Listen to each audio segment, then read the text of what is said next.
Hello students, today we will discuss chapter number 20, our rights and duties.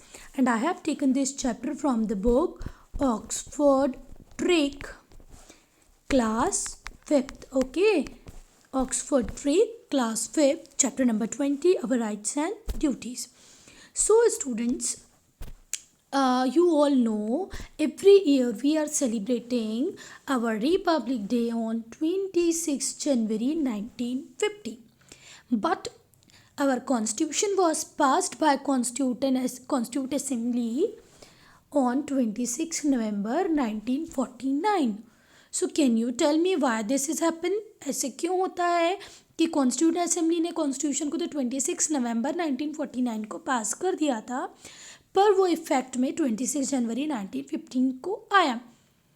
If you don't know just Google it, because जो भी reason है ये आपकी बहुत काम आने वाला है. Okay, so it's better you learn it here only in this class only, otherwise आपको फर्दर क्लासेस में तो पढ़ना ही है.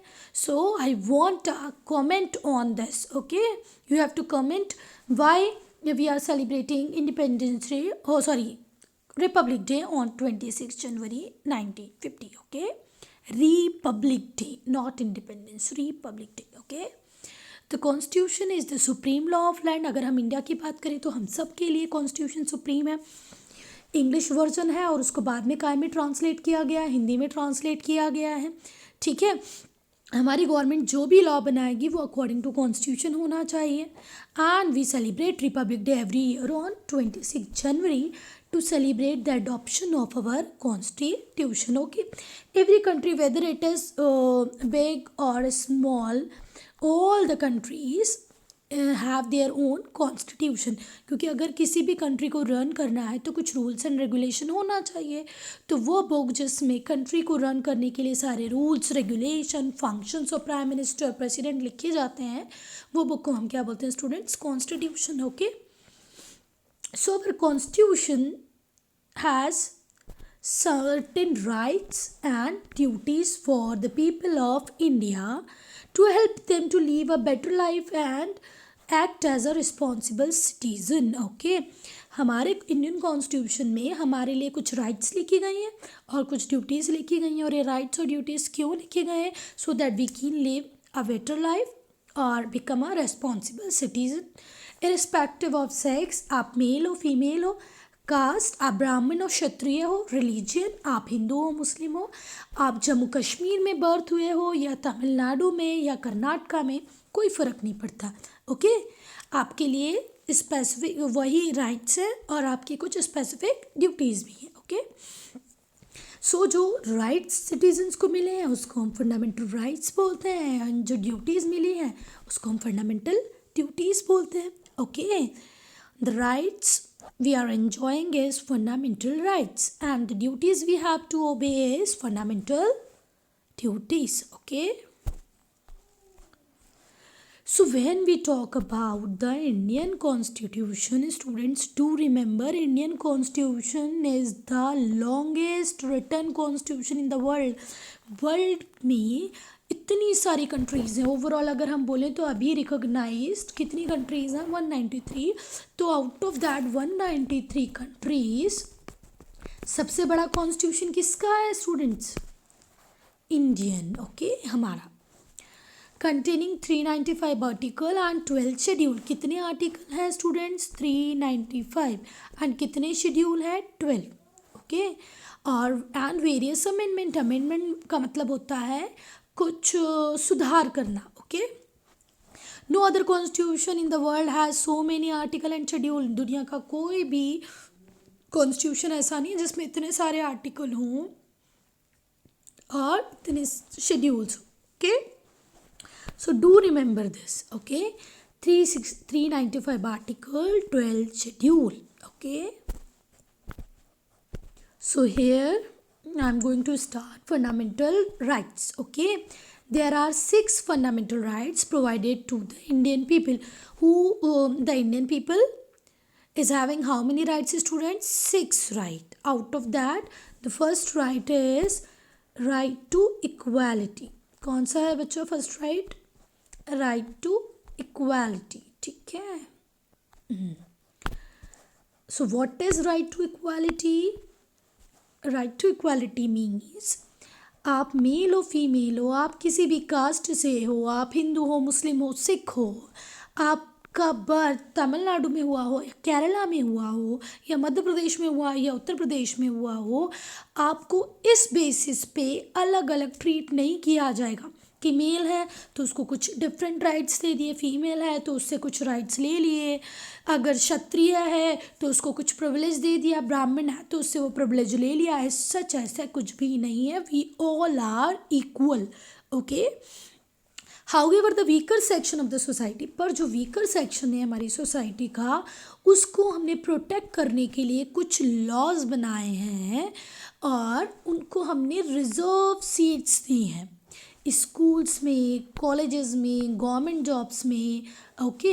अब स्टूडेंट्स, कुछ बच्चे बहुत रोना रोते हैं कि मैडम रिजर्वेशन है इसीलिए जो अपर कास्ट वाले हैं उनको अच्छी जॉब्स नहीं मिल रही हैं, अच्छे कॉलेजेस नहीं मिल रहे हैं. तो स्टूडेंट्स डू रिमेंबर, उनको जो हमने रिजर्वेशन दिया ओवरऑल अगर मैं सारे कोटा को भी काउंट कर लूँ तो वो होता है 50%. इसमें मैंने SC शेड्यूल कास्ट को दिया जाने वाला, शेड्यूल ट्राइब को दिया जाने वाला, अदर बैकवर्ड क्लासेस को दिया जाने वाला, वुमेन रिजर्वेशन, सबको भी अगर हम काउंट कर लेते हैं तो 50% से ज़्यादा नहीं होगा. सो स्टूडेंट्स डू रिमेंबर, बाकी की बची हुआ जो 50% है वो तो आपका ही है ना.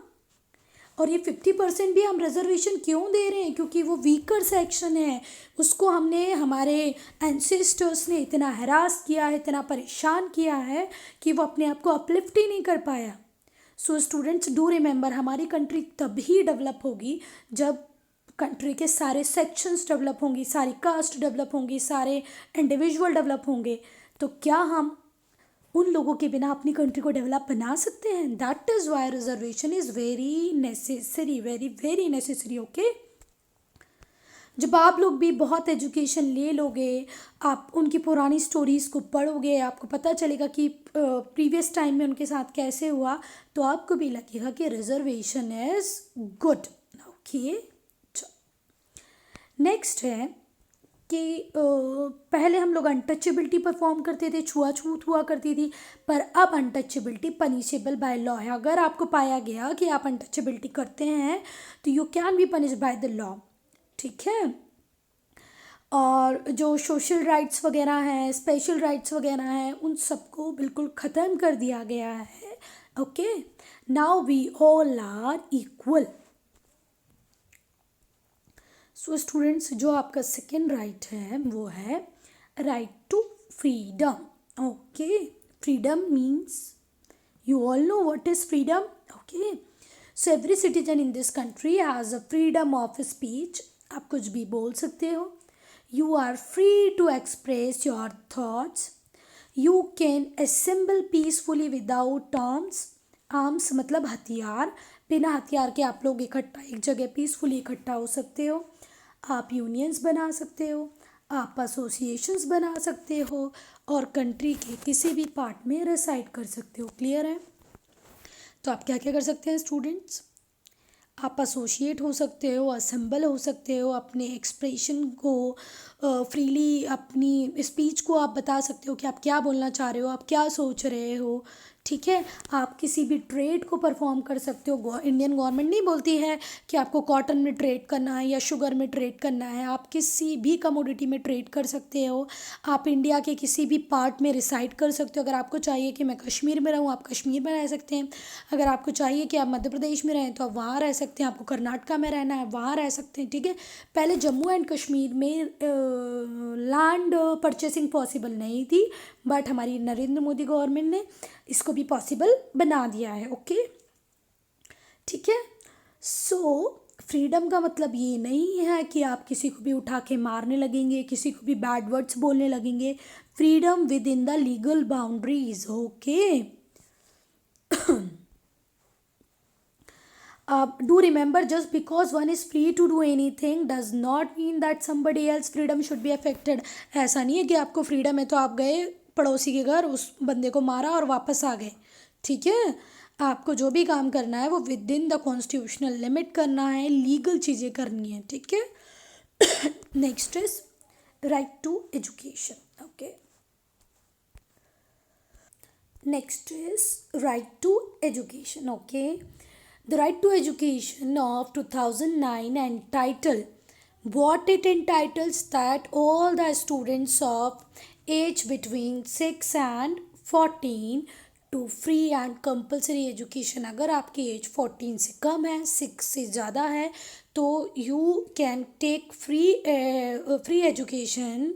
Okay. These act require all privately owned school to reserve 25% seats for children from poor family.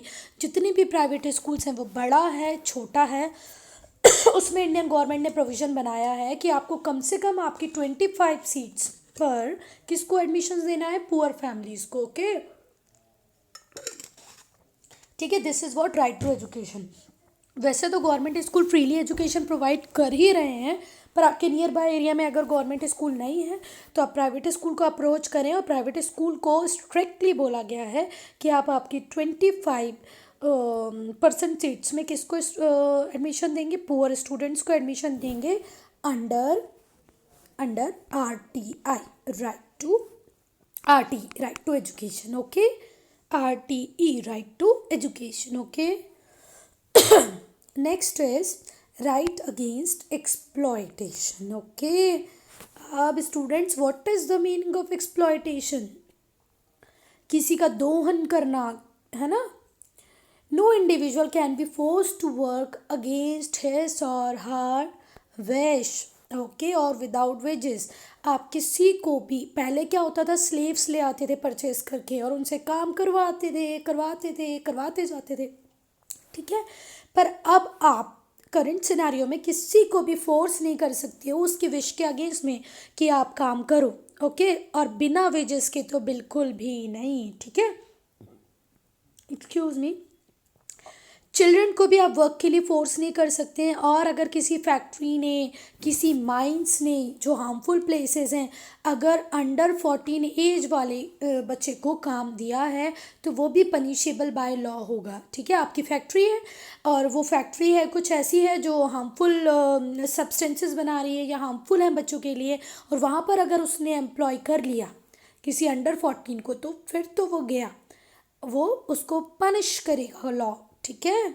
No child below the age of 14 can be made to work in harmful places such as factory और mines. ना mines में काम कर सकता है ना वो factory में काम कर सकता है. ठीक है. Right to exploitation. और राइट टू एक्सप्लॉयटेशन के अंदर बेटा ह्यूमन ट्रैफिकिंग भी वैन है. व्हाट? Human trafficking. अब what is human trafficking? Buying and selling of human being. What is human trafficking, students? Buying and selling of whom? Humans. अब आपको लगेगा ह्यूमंस को कौन खरीदता है और बेचता है. तो बेटा आज भी आप दिल्ली वगैरह में जाओगे ना, जो मेट्रो सिटीज़ हैं जहाँ हस्बैंड वाइफ दोनों वर्किंग है, उनको घर में रखने के लिए एक मेड चाहिए. तो हमारे ईस्टर्न स्टेट से लड़कियों को पकड़ के ले आते हैं और फिर उनको कहीं बाय और सेल कर दिया जाता है. Okay. So human trafficking is also bet. Right to freedom of religion. Okay. अगर आप इंडिया में हो तो आप ईज़िली अपने रिलीजन को कन्वर्ट करा सकते हो. आज आप हिंदू हो, आप मुस्लिम बन सकते हो. आप हिंदू हो, आप क्रिश्चियन बन सकते हो. आपको कोई भी रोकेगा नहीं. प्लस आप जिस धर्म को बिलोंग करते हो, जिस भी रिलीजन से हो, आप उसको ईजीली प्रैक्टिस करो. हमारे यहाँ रामायण होती है, राम सत्ता होती है, तो उस पर हम लाउड स्पीकर्स बजा के हैं. हमारे तो जितनी भी मस्जिद है उनके अंदर हमने लाउड स्पीकर्स को परमिट किया गया है. जब पंजाबियों की रैली निकलती है तो हमने उस पर भी कोई रोक नहीं लगा रखी है. ठीक है. सब कुछ फ्री है. मतलब आप किसी भी रिलीजन को प्रैक्टिस करोगे, आप बिल्कुल फ्री हो. आपके ऊपर कोई कंपल्शन नहीं है. ठीक है. सारे रिलीजन को एक तरीके से माना गया है. हमको दिवाली की भी हॉलीडेज़ मिलती हैं इंडिया में, हमको ईद पे भी हॉलीडे मिलती है, हमको क्रिसमस की भी हॉलीडे मिलती हैं.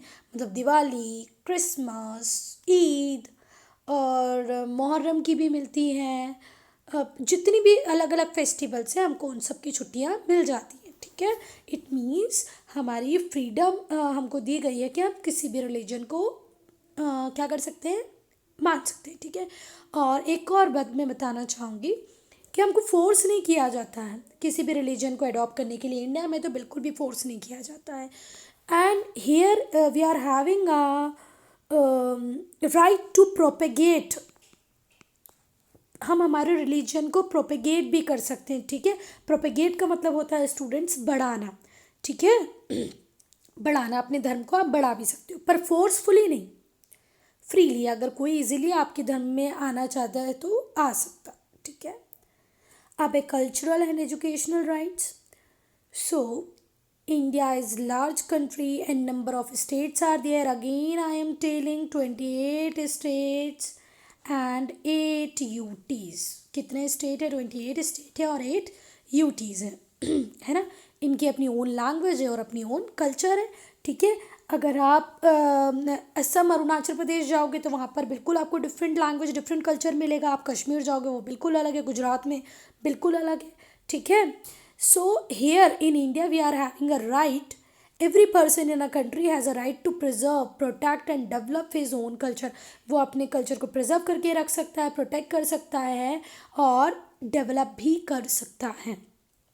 कुछ माइनॉरिटी ग्रुप है हमारे ग्रुप में, तो हमारे कंट्री में माइनॉरिटी कौन कौन है students? Muslims, Christian, Sikhs, okay. Minority groups are those groups which are made up of people who are less than half of the number, okay। वो सारे ग्रुप, सारे रिलीजन को हम माइनॉरिटी के अंदर डालेंगे जिनकी पॉपुलेशन 50% से कम है, ठीक है। तो वो ईच ग्रुप को राइट है कि वो अपने ओन कस्टम्स, अपने ट्रेडिशंस को फॉलो करें। हम कभी भी इंटरफेयर नहीं करते हैं कि आप ये वाले ट्रेडिशन को या ये वाले कस्टम को नहीं मानो। They are very free to perform any of the rituals, any of the ceremonies of their own, okay। और वो अपने एजुकेशनल इंस्टीट्यूशन को भी इंडिया के किसी पार्ट में भी ओपन कर सकते हैं। See now the culture of English medium is very common, but at the time of independence, before independence और आफ्टर इंडिपेंडेंस, तो हिंदी मीडियम स्कूल्स को ज़्यादा प्रेफरेंस हमारी इंडियन गवर्नमेंट देना चाहती थी। तब भी हमने मिशनरीज जो इंग्लिश मीडियम स्कूल को प्रमोट करती थी, हमने कभी उनको मना नहीं किया, वो इंग्लिश मीडियम में रन करती रही। मुस्लिम्स मदरसे चलाते हैं, मदरसे में भी बहुत सारे स्टूडेंट्स पढ़ने जाते हैं, तब हमने उन लोगों को भी मना नहीं किया कि आप मदरसे नहीं चलाओगे। तो हमारी कंट्री में आपको कल्चर को प्रिजर्व करने का और एजुकेशन का दोनों ही राइट हैं, ठीक है। So the last right is right to constitutional remedies, okay. ये लास्ट राइट है, तो feel happy. An individual has a right to ask justice in a court of law, okay, if he और she feels that his fundamental rights has been violated. अगर आप किसी admission school में admission लेने का और गवर्नमेंट ने बोला है कि RTI के थ्रू 25% सीट्स आपके लिए रिजर्व है, ठीक है, और वो जो स्कूल अथॉरिटी थी वो आपको एडमिशन देने से मना कर गई, तो आप इसके अगेंस्ट में किसके पास जा सकते हो? कोर्ट के पास जा सकते हो। And you can say like कि Indian Constitution has given us right to take admission in private school also, but they are not giving admissions, तो कोर्ट प्रॉपर उस कंप्लेंट के ऊपर काम करेगा, ठीक है। बट एक इम्पॉर्टेंट पॉइंट आपको याद रखना है कि जब भी इमरजेंसी लगती है हमारी कंट्री में तो सारे फंडामेंटल राइट्स सस्पेंड हो जाते हैं, ठीक है। वैसे तो बहुत टाइम से एटलीस्ट 30 ईयर्स से 70s के बाद 40 ईयर से कोई इमरजेंसी हमारी कंट्री में है ही नहीं, ठीक है। 70s में लगाई थी इंदिरा गांधी ने, ठीक है। So as constitution gives you fundamental rights, you also have some fundamental duties that you have to obey, okay। As people are enjoying rights, they are also expected to perform certain duties as a citizen of India, okay, and these duties are known as fundamental duties. So first fundamental duty is obey the constitution and law of the country. Whatever law is framed by the parliament or the constitution, you have to obey it, okay। आपको constitution में बनी सारी बातों को, लिखी सारी बातों को, कंट्री के लॉज को मानना है, ट्रैफिक रूल्स को नहीं तोड़ना है, ठीक है। ऐसी छोटी छोटी सारी बातों को आपको फॉलो करना है। आपको नेशनल फ्लैग को रेस्पेक्ट करना है और नेशनल एंथम को भी रेस्पेक्ट करना है। जब फ्लैग होस्टिंग होगी तो आप सबको खड़े हो जाना है, जब नेशनल एंथम होगा तब भी आपको खड़े हो जाना है। कौन सी पोजीशन में, you all know, okay. Follow the path of non violence, secularism and democracy. Secular, चलो पहले नॉन वायलेंस बताती हूँ। What is non violence? आपको किसी के साथ भी लड़ाई झगड़ा नहीं करना है, ठीक है। दूसरा सेक्युलरिज्म, बी सेक्युलर मीन्स अगर आप आपके रिलीजन, आपका रिलीजन है, आप उसको बहुत मानते हो। वैसे तो सेक्युलर का मतलब होता है जब नेशन का कोई रिलीजन ही नहीं हो। When a country is not having any national religion is called secularism. पर चलो आपका कोई रिलीजन है भी, आप उसको मान रहे हो, पर किसी दूसरे रिलीजन के अगेंस्ट में कुछ ना बोलो, ठीक है। ऑल रिलीजन आर इक्वल, ऐसी मेंटालिटी आपकी होनी चाहिए, ठीक है। डेमोक्रेसी हो मतलब वहाँ पर एक व्यक्ति की कोई मोनोपोली नहीं है, ड्यूलोपोली नहीं है, आपको हर व्यक्ति की बात को सुन के चलना है, ठीक है।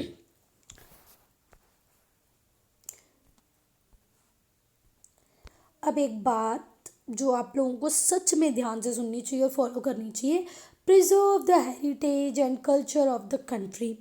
कल्चर, अब हम लोग थोड़े से मॉडर्नाइज होते जा रहे हैं, हमारी कल्चर्स को भूलते जा रहे हैं, हम मंदिर जाना पसंद नहीं करते हैं, ठीक है। हम लोगों को लगता है कि जो हमारी मम्मी जो ड्रेस पहनती है वो थोड़ा सा ओल्ड फैशन है, हमको चेंज हो जाना चाहिए। तो स्टूडेंट्स अपने कल्चर को तो हमको प्रिजर्व करना चाहिए, हमको पता होना चाहिए कि हमारा कल्चर क्या है और हमको कैसे रहना चाहिए, ठीक है। और ये बात तो बहुत ही अच्छी है हेरिटेज। हम लोग ने देखा है कि कुछ लोग मंदिर में देखने जाते हैं तो मंदिर की दीवारों पे लिख देते हैं, भगवान मेरी ये इच्छा पूरी कर देना, भगवान मैं 5 नारियल चढ़ाऊंगी। अरे भगवान पढ़ने थोड़ी ना आएंगे दीवार पे, भगवान को पता होगा कि एक्स बंदा उस दीवार पे मेरे लिए ये लिख के गया है, चलो चल के मैं पढ़ता हूँ। आपने जो विश की मन से की, भगवान अगर वो वैलिड होगी, उसको पूरा होना चाहिए तो वो पूरी हो जाएगी। ऐसे थोड़ी कि भगवान पहले सोचेगा कि वो वाई व्यक्ति था, वो उस मंदिर की उस दीवार पे मेरे लिए कुछ लिख के गया था, नहीं होता ना। लोग घूमने जाते हैं बहुत सारी जगह पे, ताजमहल, लाल किला देखने जा रहे हैं, कोई कहीं पर थूक रहा है, कहीं पर दीवारों पे स्क्रैच बना रहा है, ठीक है। तो ऐसे आपको नहीं करना है, ठीक है। आपको आपकी हेरिटेज को प्रिजर्व करके रखना है, ठीक है। Next is protect the sovereignty, unity and integrity of the nation, okay.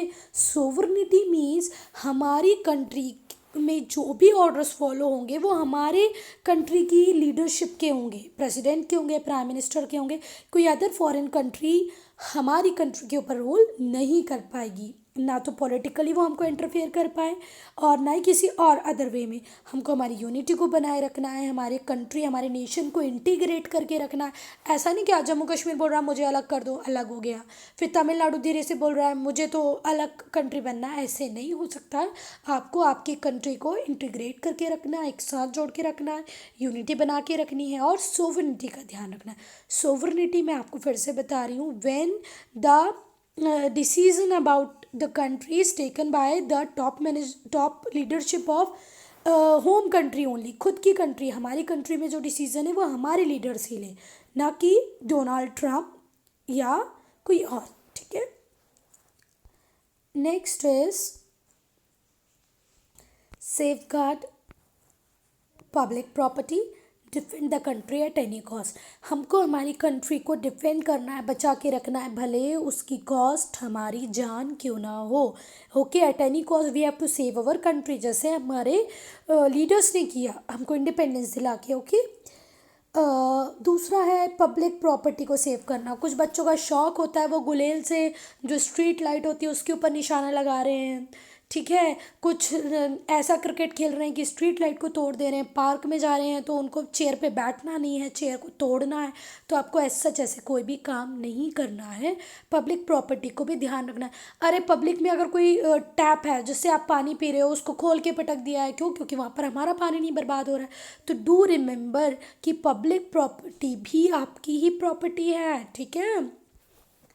Next है कि protect the natural resources, reverse, okay, oceans, forest, ये सारे हमारे नेचुरल रिसोर्सेज हैं, आपको इन सब को प्रोटेक्शन देनी है। जो सोशल लेवल्स हैं जैसे डाउरी, डाउरी का मतलब होता है दहेज, और गैमलिंग, मतलब ताश खेलना, है ना। तो ना ही तो आपको डाउरी में इन्वॉल्व होना है और ना ही आपको गैम्बलिंग में इन्वॉल्व होना है, ठीक है। ये दोनों ही इलीगल है।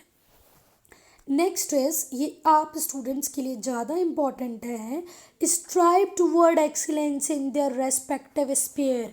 आप जिस भी फील्ड में काम करें, अगर आप एक डॉक्टर हैं तो आप डॉक्टरी में एक्सीलेंस हासिल करें, अगर आप इंजीनियर हैं तो कंट्री के लिए कुछ ऐसा करें, कुछ ऐसा प्रोडक्ट बनाएं, कुछ ऐसा रिसर्च करें कि आप एक्सीलेंस में आ सकें, ठीक है। मतलब एक टीचर है तो वो अपनी अपनी फील्ड में इतना मास्टर हो जाए, मतलब अपनी फील्ड में आपको एक्सीलेंस लेनी ही लेनी है। Either you are a teacher, doctor और इंजीनियर और any other field, okay. It is important to remember that right and duties go together. Rights मिले हैं तो ड्यूटीज़ भी आपको परफॉर्म करनी ही पड़ेंगी, ठीक है। So students, this is the last topic, directive principle of state policy, ठीक है। There are also certain guidelines that the government must follow while ruling the country for better governance and for welfare of the people। कुछ certain guidelines हमारी government follow करती है जब वो हमारी country के ऊपर रूल कर रही होती है। और ये गाइडलाइन वो क्यों फॉलो करती है, जिससे कि वो बेटर गवर्नेंस कर पाए, बेटर तरीके से हमारी कंट्री को डील कर पाए, हमारे लोगों का वेलफेयर कर पाए, लोगों की भलाई कर पाए। और ऐसे प्रिंसिपल्स को हम क्या बोलते हैं, directive principles of state policy, okay. ये वो स्टेट पॉलिसीज़ हैं या डायरेक्टिव प्रिंसिपल हैं जो स्टेट को फॉलो करनी चाहिए, या क्यों फॉलो करती है कि जिससे क्या हो कि लोगों का ज़्यादा वेलफेयर हो सके, है ना, लोग प्रॉपरली गवर्न हो पाए, ठीक है। तो पहला ऐसा प्रोविज़न है, provide adequate means of livelihood, ठीक है। हमारी गवर्नमेंट का ये ट्राई करना चाहिए हमारी गवर्नमेंट को कि वो प्रॉपर लाइवलीहुड सबको दे पाए, मीन्स सबको प्रॉपर काम दे पाए। Ensure that wealth is not concentrated in the hands of rich. इस बात को एंश्योर करना चाहिए कि जो वेल्थ है, मतलब जो मनी है, वो थोड़े लोगों के पास कॉन्सेंट्रेट मतलब इकट्ठा कॉन्सेंट्रेटेड ना हो, सिर्फ रिच लोगों के पास ना हो। इसीलिए हमारी गवर्नमेंट क्या करती है, जो रिच होते हैं उनसे क्या कलेक्ट करती है, टैक्स। और इस टैक्स से किसका वेलफेयर करती है, किसका वेलफेयर करती है, पुअर पीपल के लिए जो बहुत सारी स्कीम्स चलती हैं, जैसे कंट्रोल में राशन कम प्राइस पे मिलना, अंत्योदय अन्न योजना एंड नंबर ऑफ ऐसी मनरेगा, है ना। ऐसी जो सारी स्कीम्स चल रही हैं वो कौन सी मनी से चल रही हैं, वो मनी जो टैक्स के रूप में किससे हमने कलेक्ट की है, रिच पीपल से कलेक्ट की है, ठीक है। Students, do remember, if you have any doubt regarding any point, do right in comment section, okay. Provide equal opportunity for man and women and prevent child labour. Man और women को equal opportunity मिलनी चाहिए, ये किसका काम है, हमारी government का काम है। और चाइल्ड लेबर को कम्प्लीटली बंद हो जाना चाहिए, ठीक है। हम जो स्टूडेंट्स भी 14 ईयर से कम एज के हैं उनको हमको क्या देनी है, फ्री एजुकेशन। नेक्स्ट इज, जितना भी वीकर सेक्शन है हमारी सोसाइटी का, वीकर सेक्शन जो भी है हमारी सोसाइटी का, उसकी कंडीशन को इम्प्रूव करने के लिए, उसका ध्यान रखने के लिए भी कंटिन्यूस काम कौन करेगी, हमारी government, okay. I hope this much is very clear to you. If not, do write in comment section, okay?